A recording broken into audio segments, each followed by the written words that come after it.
Welcome to the Ninja Babes podcast. I am so excited for Lori and Jeannette to be on the podcast with us today. These girls are, I want to say, cousins. They're like close sisters to Ninja Babes because they are OCR girls. So I'm excited to have them on the show because, as many of you know and have probably already dabbled in yourself, OCR and all of the world of Spartan races and everything that these women do is so closely related to the world of ninja, especially in our mental game and just how tough these ladies are. And I'm just super excited to have them with us today. Hey, Jeannette and Lori, how are you doing? Good. How are you? Doing great. It's Friday night, so you know what that means. Yeah. We need to record a podcast. Yeah. Absolutely. And I'm going to say that we're OCR babes. Yeah. Yes, you are. You're OCR babes. I like that. But that's not too cheesy. Yeah. No. I'm so glad you ladies found Ninja Babes and that I can have you here on the show today. So yeah, we're super excited to be here and talk to you. Thank you for having us. Yes, you're welcome. Woo-hoo. So just to start us off, could you both just give a few quick sentences who you are and what you are involved in, like how long you've been involved with it? Yeah. So I'm Jeannette. I'm the curly hair one. And if you check out our Instagram, but I've been involved with OCR racing for now almost 3 years. I'm in my third full year. I'm about 27 Spartan races in, 29 OCR races. I don't even know how that many races has passed me by, but it has. That's what happens when you become obsessed with it really quickly and you spend a small fortune on these races. I started with my first race in Castaic Lake, California. It was a small race. It was a sprint, 3 to 5 miles. And that was December of 2016. And that race just bit me in the butt. That bug bit me in the butt and got me hooked. A lot of strength involved, a lot of grip involved, a lot of mental grit involved. Just trying to get through some of these courses with the conditions and the obstacles and so on and so forth. And you get muddy and wet on top of it all. You get dirty. Yep. I don't know why that's so attractive to me, but it's fun. Because when else do you have a perfect excuse to get really dirty? Like, right. And feel proud of yourself for it. Right. Absolutely. Absolutely. And having curly hair, getting that muddy water in your hair just makes it that much more difficult. I just got to tell you. I never really thought about that. Usually in Ninja, once you get wet, you're done. So you usually don't have to think about like still going, being wet. Yeah, no, you sometimes the water obstacles or the dunk ball could be at the beginning of the race. Sometimes it's at the middle of the race, but most of the time it's at the end. But there are a few times that they'll sneak it in the middle of the race or at the beginning of the race. It's so much fun though. Like I always like find myself looking for an excuse just to like, I don't know. I was telling somebody just today that part of my 30th birthday, I just want to have a super soaker fight in the yard and just get really wet and just like have a good time. So. Oh, a super soaker. Yes. That would be a lot of fun. That sounds like fun. Yes. Yeah, definitely. Lori, can you just tell us a little bit about your background? Yeah. So I got started with Spartan races last November. So Jeannette and I have been friends for a gazillion years. We're not that old. It's only been 30. Okay, might as well be a gazillion. We are that old. And so she has been talking me into doing a race for like the last 2 years. And, I've always declined it because I always thought it was kind of lame to pay for a race to get muddy and climb walls and obstacles and whatnot. But so I finally decided that I was going to do one with her last November at Castaic. And it's funny because she told me prior to the race that I'm either going to love it or I'm going to hate it. And I just thought, I know I'm just going to hate it. This is going to be a one-time deal. I didn't even think she was going to show up, to be really frank with you. Yeah, and I was early, oh my goodness. by the way. I was an hour early. She was an hour early, yes. I didn't think she was going to show up, and she turned out to be an hour early to the race. Yeah, she thought I was going to flake. Yes. So I thought when it came down to the race something was going to come up and she was going to flake. And yeah, she was there an hour early. Yeah, she didn't reveal this to me until after. I did. I know I did. But yeah, so I ran the race, and afterwards, I just thought, oh, that was kind of cool. Like, I mean, it was hard, it was tough. I didn't think I was actually going to be able to finish. I was really concerned that, I even said, where's the medic? Like, I need to Where's the medic? I need to make sure that the medic is around just in case. So I completed it. I finished.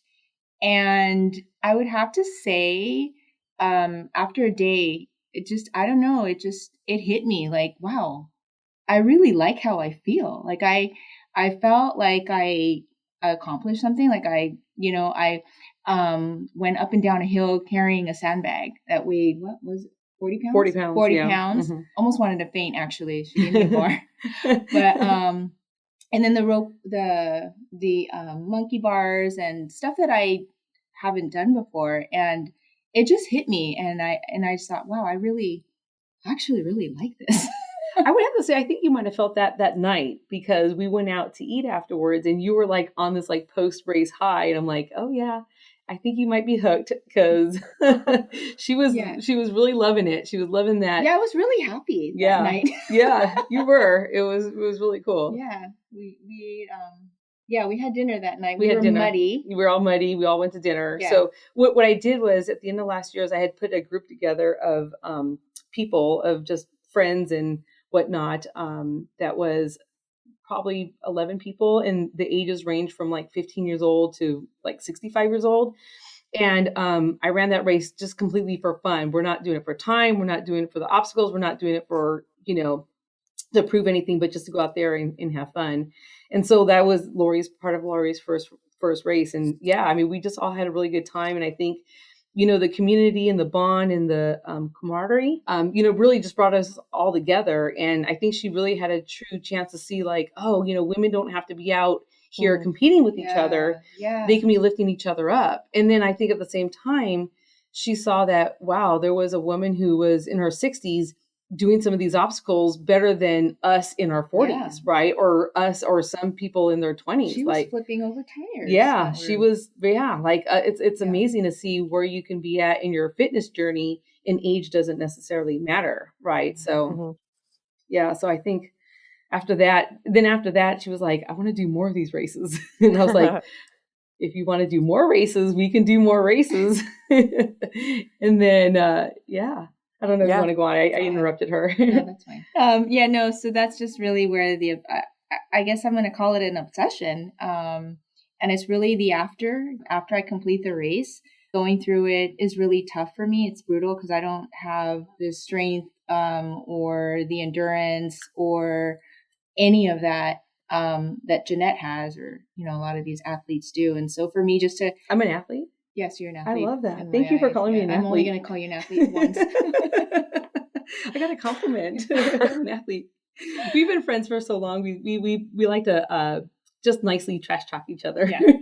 I mean, like any good friends should. So right. Yeah. Yeah. So needless to say, I think I'm obsessed with Spartan races now. Yeah. She's done, she's not giving herself enough credit. First of all, she's done like 8 races in 9 months. I mean, that's unbelievable. My first 9 months, I think I did 2 races. So the fact that she's done this many races is really, really remarkable. I mean, she's definitely not giving herself enough credit, especially the fact that I've really pulled her out there and I've made her do some really, really tough courses and tough races. And she's completed them, whether she thinks that she did well or she was slow or she wasn't strong or she wasn't whatever, she completed them. Like she gave it 110% on every single obstacle. And she completed it. I mean, when you go into these races, you don't start doing all the obstacles. I mean, maybe some people do if they have a gymnastics background or a ninja background where they're training their grip strength constantly or rock climbing, whatever it might be. But for just loosely said, ordinary women where you're not testing these things or training these things normally, you go into these obstacles and you usually fail the first several times that you do them.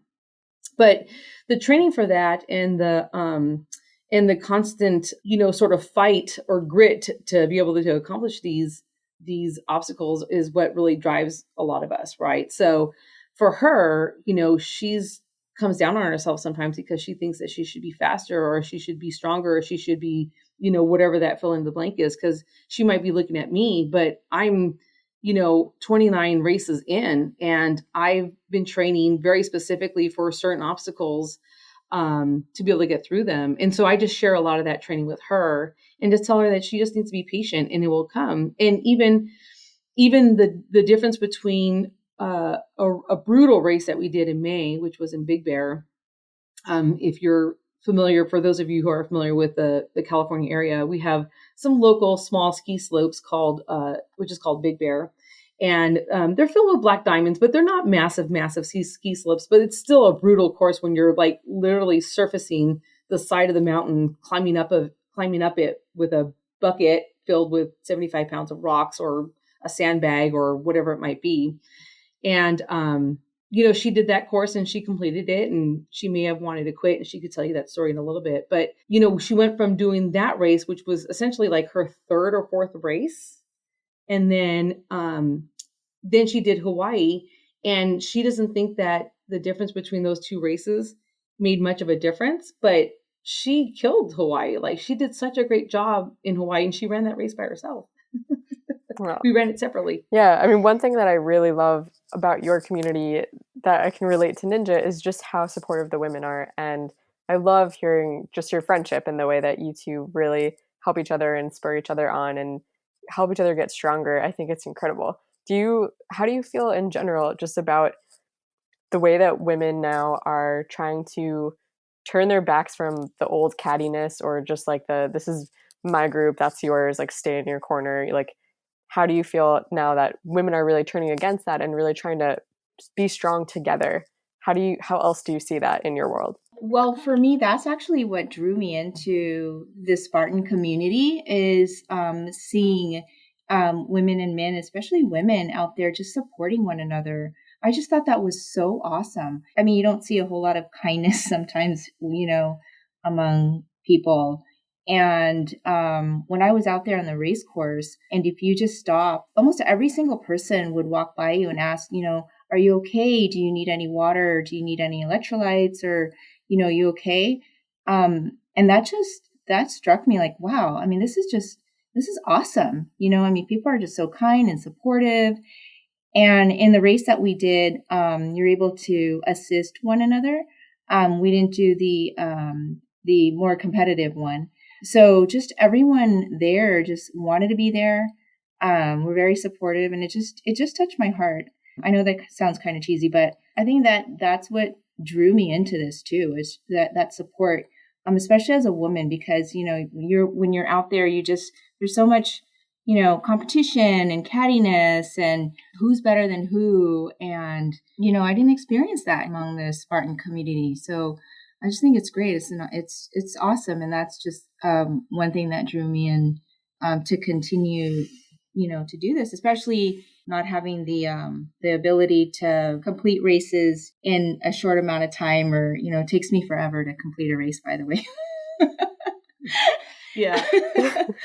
Yeah. And you know what, actually, if I could just add to all that really quickly, is that, it from just watching, American Ninja Warrior, and like even listening to some of your podcasts, the one really great thing about Spartan races is that it's a community that's not really defined by men or women, right? Like all the obstacles are the same. Like there's not an obstacle that's made for a woman versus a man. Like you go into an obstacle and you're going through the monkey bars the same way the men are, or you're going through the rings or the multi-rig or climbing the rope the same way the men are. The only times that they make a little bit of a variance is when it's a strength obstacle. So it's something that you're carrying a sandbag or a bucket filled with rocks. They will have separate buckets or sandbags for men and women. But just to kind of continue with what Lori was saying, that the really cool thing about it is that you can go into an obstacle and you can complete the obstacle and you get cheered on by both men and women. You don't have men looking down at you because they're like, oh, well, that's a women's thing. Like they get it. Like they get it because they know how hard it is. So that respect level, one, between the men and women is just remarkable. But then two, to have it amongst women of different sizes, different fitness levels, different ages, different places in their life is just really, really remarkable. At the end of the day, for us to be able to do something, whether we're on day one or day, 3 or 4 years into it, you're challenged by something. And, the idea that you're there and you're trying to get it done is really what says it all about you. Yeah, no doubt. I mean, I think one of the favorite things that I have that I love to think about when I think about, like the sisterhood of all the women around me is the more that I can invest in somebody else and really cheer them on and encourage them, give them whatever sort of encouragement or tips on the course that I can see, I know that I'm going to get that invested back into me. And it's just building such an amazingly strong and like tight-knit community, but I always see how that carries over into other areas of my life.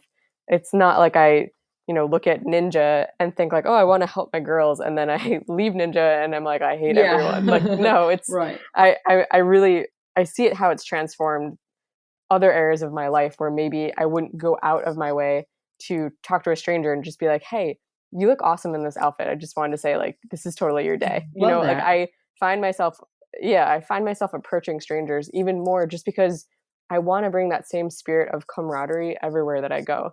Even if I'm not doing anything athletic where you're supposed to cheer each other on, I just want it to be like, I want to spread that support so badly where it's just like people feel supported in whatever it is that they're doing. So that is something that I try to go out of my way to do in daily life. Yeah, that's really cool. I think a lot of times when people are coming into these communities like Spartan, right?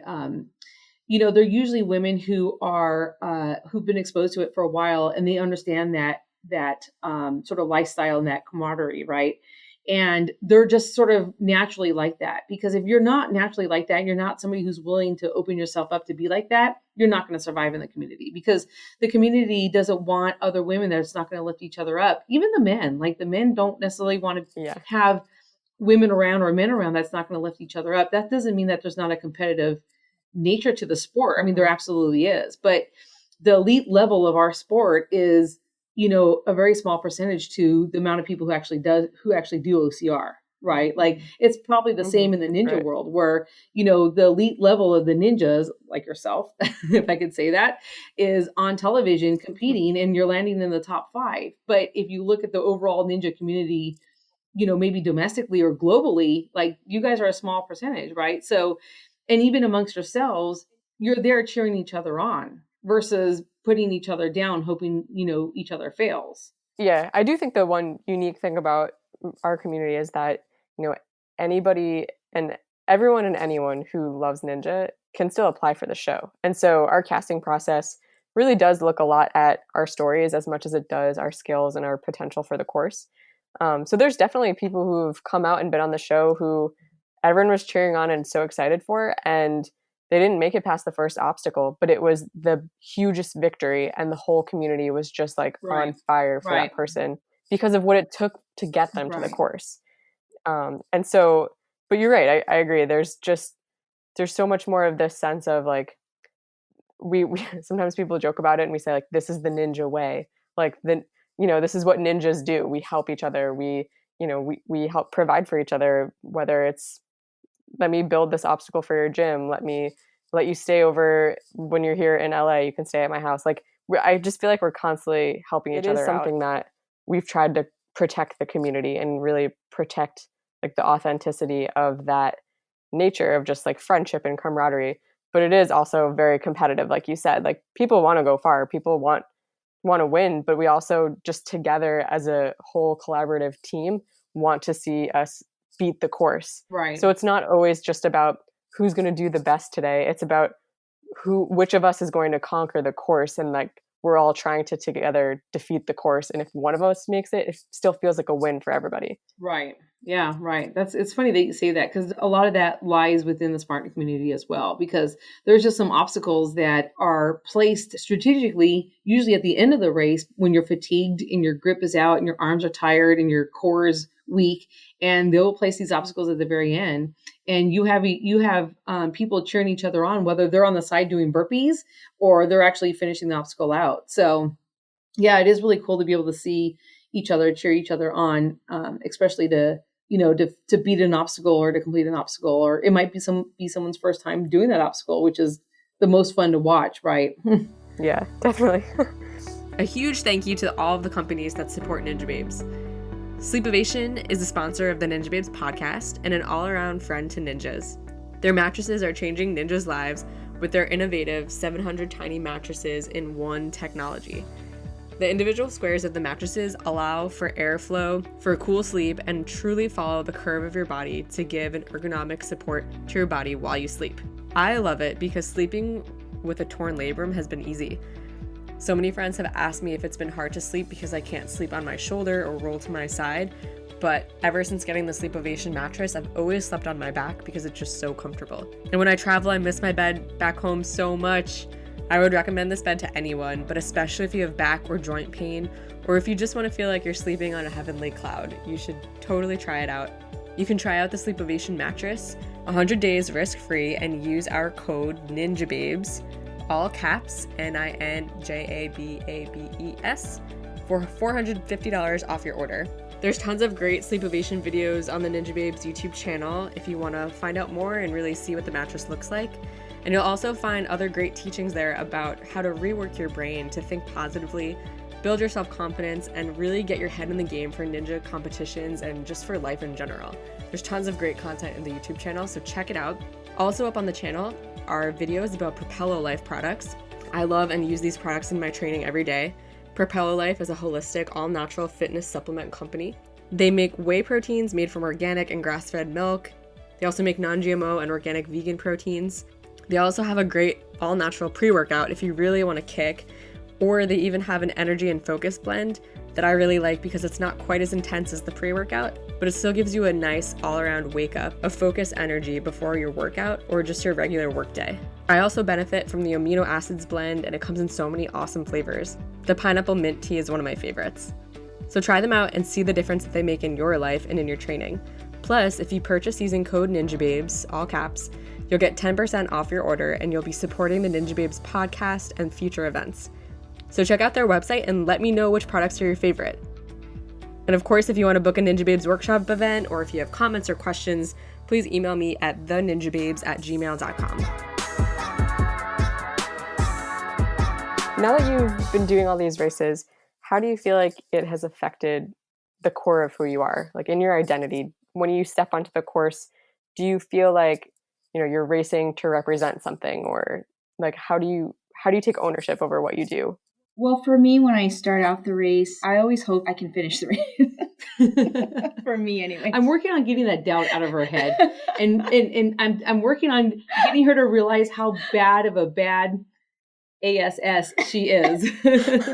I mean, I do complete it, but that does run through my mind. And for me, as I go through the race, and it's tough for me to actually do these races. And for me, when I'm climbing up the mountain or whatever, I start to actually feel proud of myself, which, we're all our worst critic, right? And like Jeannette said, I do have that doubt.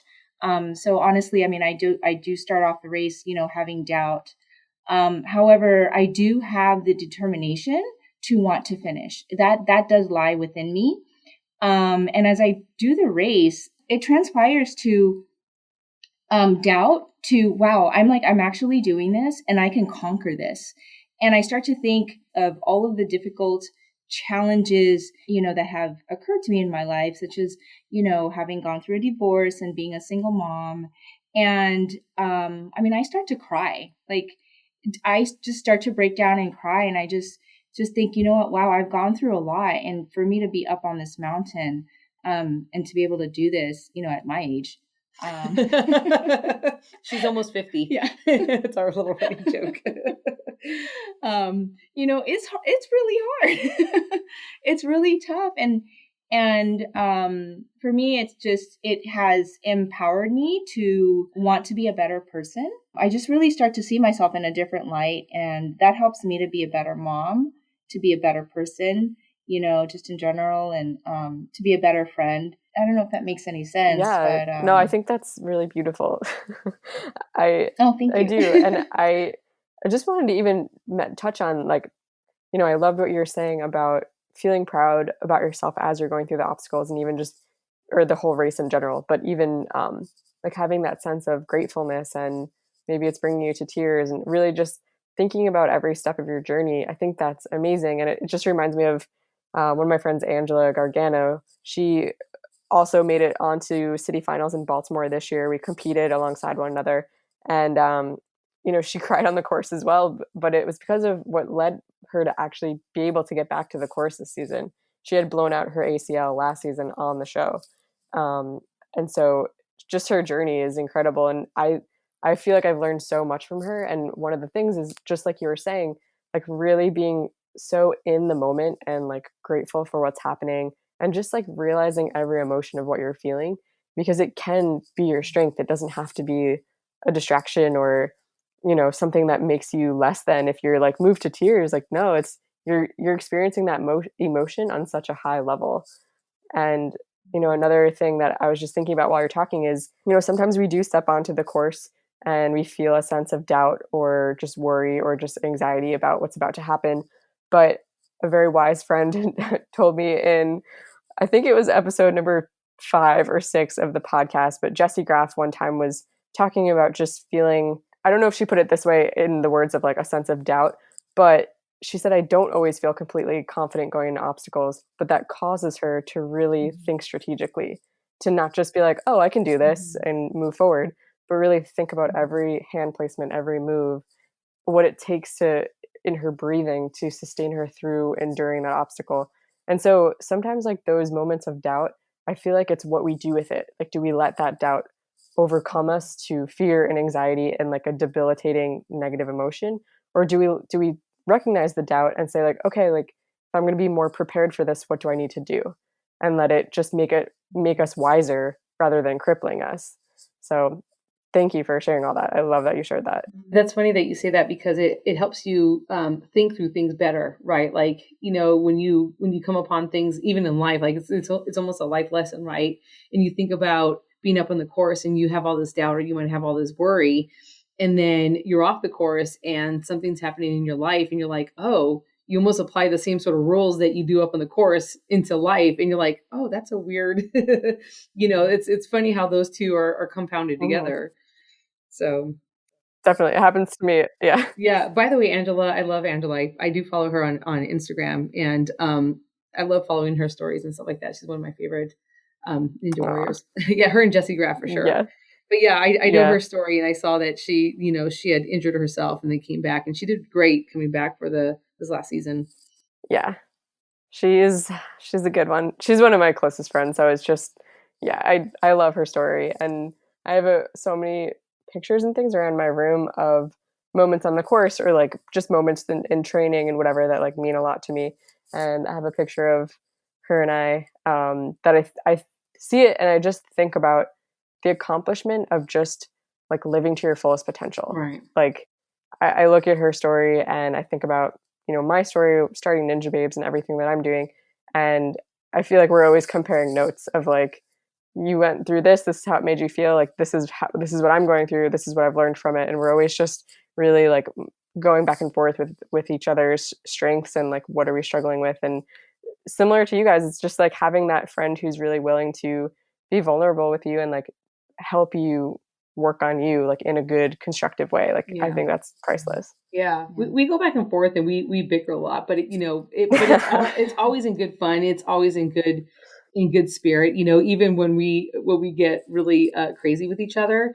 But at the end of the day, when it comes down to the wire and when it comes down to it, like we have each other's back, and we're always there to support each other. And we're always there to help each other grow and become better people. There's that sort of saying that says that you should surround yourself with like the 5 people in your life that you want to be like. And Lori's absolutely one of them for me, right? Like, she's one of those people that, if I could dive into her strengths and her determination and the things that she's overcome in her life, like if I had a little bit of that in me, that I feel like I'm pretty successful in life in general, right? Because she's gone through a lot, and she has that perseverance just to fight through it. And it's just, to me, it's just really, really amazing, right? And I love that. And, being friends with her, especially for the amount of time that we've been friends, and I could say this even, 30 years into our friendship, like she still makes me a better person today to see the things that she can do and the things that she strives for, especially as a mom.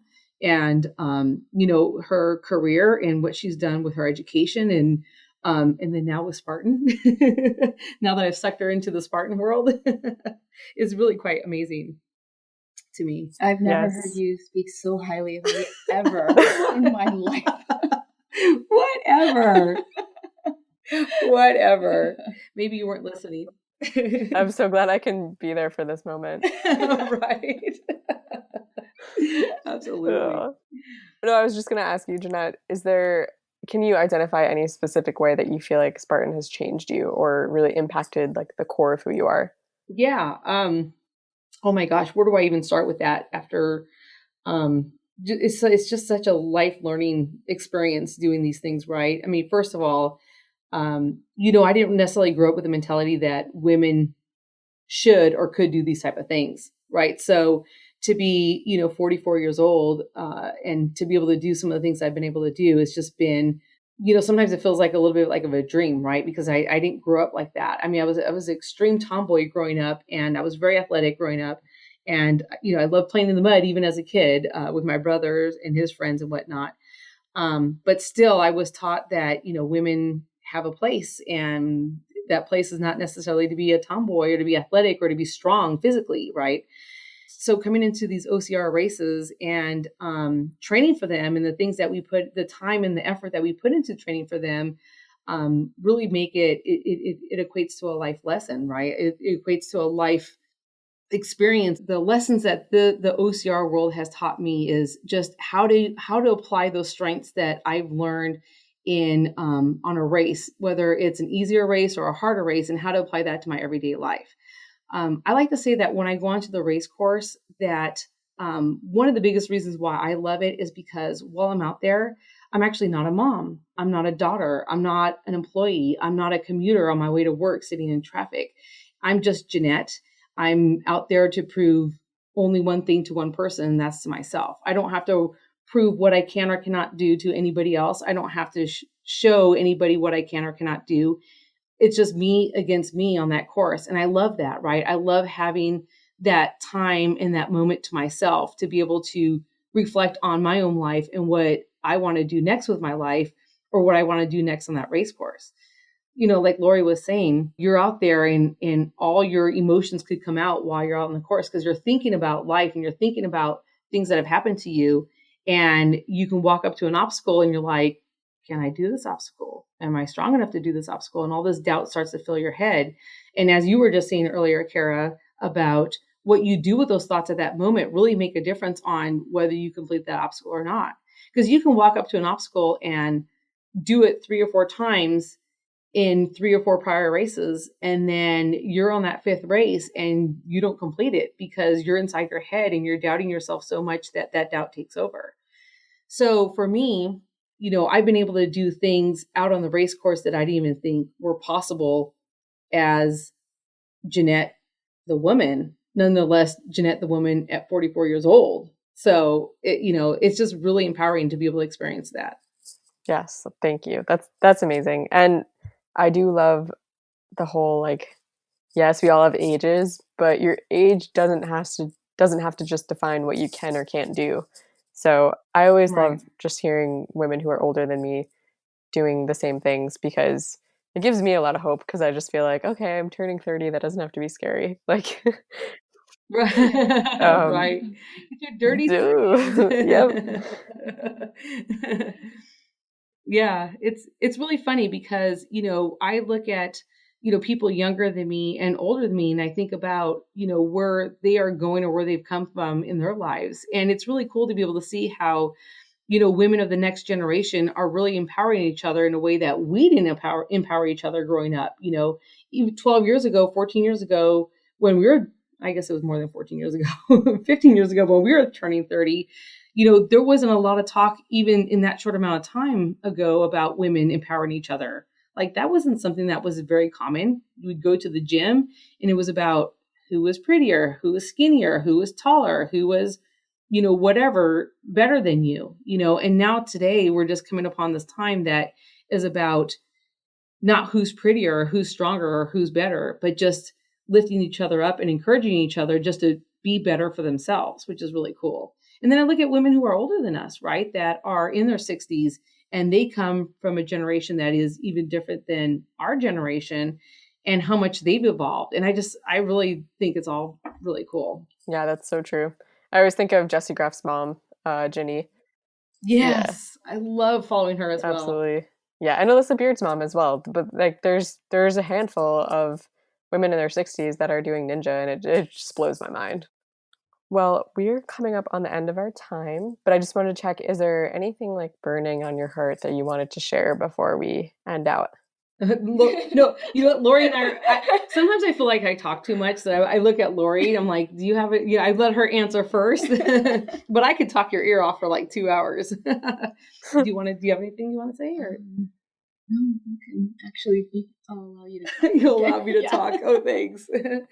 No, I think for me, it's just been really great to, see the coming of, our generations and how it's changing, right? The CrossFit world really introduced me to the barbell, which introduced me to OCR racing, which introduced me to training for OCR races the way I do. I think really, if anything else that you could take from this is that Lori and I are not women who do this for a living. We're not people who have all this time on our hands to train every day, and we train religiously and we train 4 or 5 hours a day. We just don't have that lifestyle to be able to do that. We both have full-time jobs and we're parents, and she's got a boyfriend, I have a husband. We have other obligations that need to be met. So what we do is we just try to find, if I can encourage people who are looking at getting into the OCR world, or who's trying to get into fitness, or who's trying to make themselves better as a person physically, is to say, you know what, don't look at other women or other people on Instagram or on social media and say, oh, if I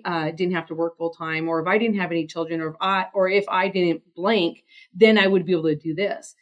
Instead, look at your lives and say, you know what, I'm a mom, I'm a full-time employee, I have a commute to work, I have a spouse, and where can I fit in improving me in all of that? And that's what I've had to do, because in the beginning of all this, even for me, at this age, I remember looking at certain people and thinking, wow, like I wish I lived closer to home so I could train more. I wish I didn't have to work a full-time job so I can do this. And instead I said, you know what, I love this so much. How do I fit this fitness journey lifestyle into my everyday life? And that's just when I got creative in how I started to train. I left the CrossFit box and started to build a box at home for myself. The CrossFit gyms they call their gym a box because it's in the shape of a box. So I built a CrossFit gym at home very methodically using all used equipment. I didn't go out and buy all this new equipment one day. I built it very slowly, buying used equipment. And I made that work for me, right? Because then that allowed me to spend time with my son and be at home and have him, train with me for his age. Or sometimes Lori and I will meet after work and we'll train after work. Or sometimes we'll meet on a Saturday. Or sometimes we'll take our kids and we'll go for a really easy hike. But then because we have our kids with us, but then we'll make the hike harder for us because we'll add a heavy weighted vest on, right? So we find the time to really try to make this work. Some of the videos I had sent over to you was some of the ways we train, right? And if you saw, like, we were at the park and I'm holding onto a rail and climbing across the side of the rail to help with my grip strength training, or Lori is climbing upside down a railing to try to help her with her grip strength training, because those mimic other obstacles. So, I mean, if I can leave you guys with anything from my experiences from this, is to say, don't look at all the top social media people that you might follow and say, oh gosh, if I only had blank, I would do this. And say, you know what, look at your own life, look at your own obligations, and don't forego those obligations or those needs of other people that they might have for you. But say, how can I fit this into my life? Maybe it's getting up at 5 o'clock in the morning. Maybe it's staying up an extra hour before you go to sleep. Maybe it's sneaking away at lunchtime for an hour to do a 40-minute workout to get it in during your lunch hour, which is what I've done, right? Just to get it in. And then know that, you know what, like, you're good enough with where you're at and what your body is. And God has given us a great gift of life. right? And we should make the best of it. Yeah. And if I can add, you don't have to go into this with certain strength or athletic ability. I mean, anyone of all backgrounds, all shapes and sizes, I encourage you to do a race, to do the sprint. That one is the one that's the shortest course. It's 3 miles, 3 to 5 miles, 3 to 5 miles. And it's the least difficult of the three, because there's the sprint, the super, and the beast. That's the one I started with. And I just want to encourage those that are listening to just try a race. You might love it, and don't feel that you have to have some type of athletic background. Just try it out. You'll be amazed, and it'll be a really fun experience. Yeah, I think that's great advice, and hopefully people will keep seeing more of what you guys are doing and feel encouraged by what you're posting.